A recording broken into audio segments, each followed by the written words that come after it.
যুব ভারতী কাণ্ডে অভিযুক্ত শতদ্রু দত্তের জামিনের আবেদন খারিজ করল আদালত। 14 দিনের পুলিশি হেফাজতের মেয়াদ শেষ হলে তাকে বিধাননগর আদালতে তোলা হয়। গীতা হাতে আদালতে প্রবেশ করেন শতদ্রু দত্ত।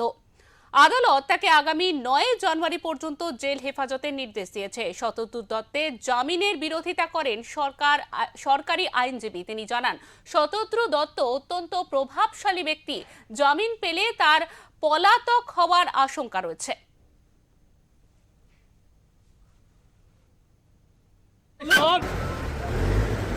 चार ऑफिसर और फोर्स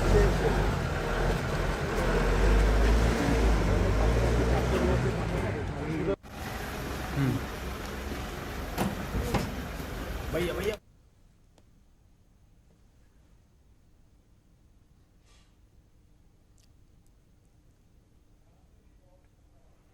আপনাদের আরো একবার জানিয়ে রাখি, যুব ভারতী কাণ্ডে অভিযুক্ত শতদ্রু দত্তের জামিনের আবেদন খারিজ করল আদালত। 14 দিনের পুলিশি হেফাজতের মেয়াদ শেষ হলে তাকে বিধাননগর আদালতে তোলা হয়।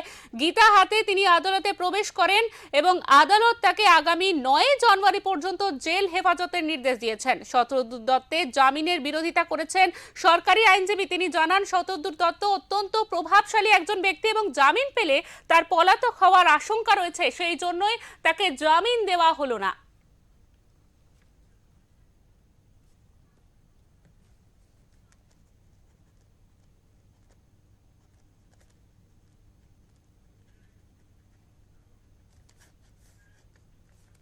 আমাদের সঙ্গে ইতিমধ্যে টেলিফোন লাইনে রয়েছেন আমাদের প্রতিনিধি শান্তনু বন্দ্যোপাধ্যায়।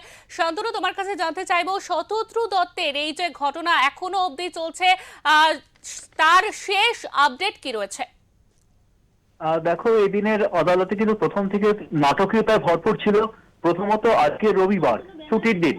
এই ছুটির দিনে কিন্তু বিশেষভাবে আদালত খোলা হয় এবং সেখানে শতদ্রু দত্তকে হাজির করা হয়।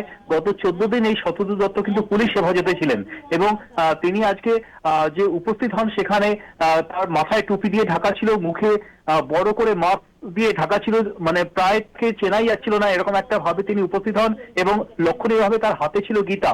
তো হাতে গীতা নিয়ে তিনি একটা নাটকীয় ভাবে প্রবেশ করেন আদালত কক্ষে এবং আদালত কক্ষেও আমরা কিন্তু দেখলাম যে সওয়াল জবাব সেখানেও যিনি শতদ্রু দত্তের যিনি আইনজীবী তিনি হঠাৎ করে বলেন যে লিওনেল মেসি, তিনি স্বয়ং শতদ্রু দত্তের নাম উল্লেখ করেছেন তার ইনস্টাগ্রাম পোস্টে এবং তার তিনি ভারত সফরে আপ্লুত। তিনি নমস্কার ভারত বলে তিনি ভারতের আতিথেয়তাকে প্রশংসা করেছেন এবং সম্পূর্ণ কৃতিত্ব দিয়েছেন এই শতদ্রু দত্তকে। এবং তার প্রেক্ষিতে তিনি বলেন যে শতদ্রু দত্ত কিন্তু বিধাননগর পুলিশকে 3 গোল দিয়েছেন এবং তখন যিনি আমাদের সরকার পক্ষে যিনি আইনজীবী তিনি বলেন যে বিধাননগর পুলিশই বরং 3 গোল দিয়েছে শতদ্রু দত্তকে। এরকম অদ্ভুত ধরনের সওয়াল জবাবের মধ্যে কিন্তু আজকের চলতে থাকে আদালত এবং বিচারক কিন্তু শতদ্রু দত্তকে জামিন দেননি এবং পরবর্তী 9 জানুয়ারি তাকে আবার হাজির করা হবে। একদিন তিনি জেল হেফাজতে থাকবেন এবং যেটা বিধাননগর পুলিশের পক্ষ থেকে বলা হয়েছে তদন্ত চলছে এবং কি তদন্ত চলছে সে বিষয়ে একটা অদ্ভুত প্রেক্ষাপট তৈরি হলো। পুলিশ জানায় যে তারা মানুষের হতাশা তদন্ত করছে। সেক্ষেত্রে কিন্তু আদালত প্রশ্ন করে যে হতাশার তদন্ত কিভাবে পুলিশ করবে, পুলিশের পক্ষে কি হতাশার মাত্রা নির্ণয় করা সম্ভব? এর প্রশ্নের কিন্তু সদুত্তর কোনো পুলিশের পক্ষ থেকে দেওয়া সম্ভব হয়নি। এই পরিস্থিতিতে 9 জানুয়ারি আদালত পরবর্তী যে সওয়াল যে এই কেসটা উঠবে এবং সেদিন আদালত কিরকম পর্যবেক্ষণ করে তার জন্য কিন্তু আমাদের অপেক্ষা করতে হবে। শিল্পা, একদমই শান্তনু, তোমাকে অনেক ধন্যবাদ।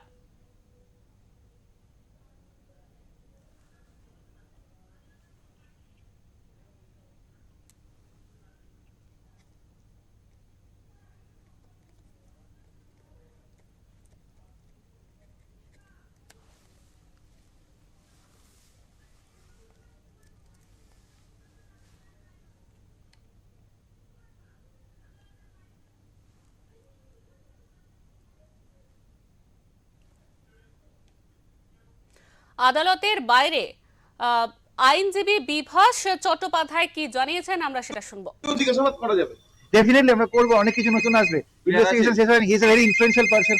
আমি ওপেন করে বলেছি এই স্টেজে আমরা বেলে দেখুন প্রায় 1 ঘন্টার উপর প্রোগ্রাম ফিক্স ছিল, কয়েক মিনিটের মধ্যে উনি বেশি সঙ্গে সঙ্গে বেরিয়ে গেছেন পরে। তো ইট ইজ নট ইন্টেন্ডেড। উনি কি পালাতে চেয়েছিলেন? ওই সরে